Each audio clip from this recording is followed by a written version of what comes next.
use Wallpaper on Android. Welcome back to How to Mastery. In this quick tutorial, I'll show you how to set a TikTok video as live wallpaper on your Android phone, step by step. First, open the TikTok app and find the video you want to use as wallpaper. Now, tap the Share button on the right side of the screen. From the sharing options, tap Set as Wallpaper.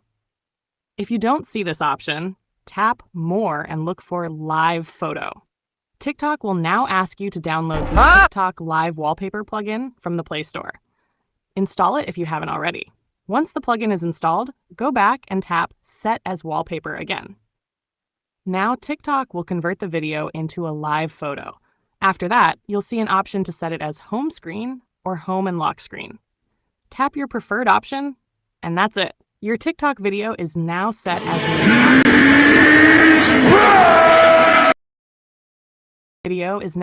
your live wallpaper. If this video helped you, don't forget to like and subscribe to How to Mastery for more tech tips and tutorials. See you in the next one.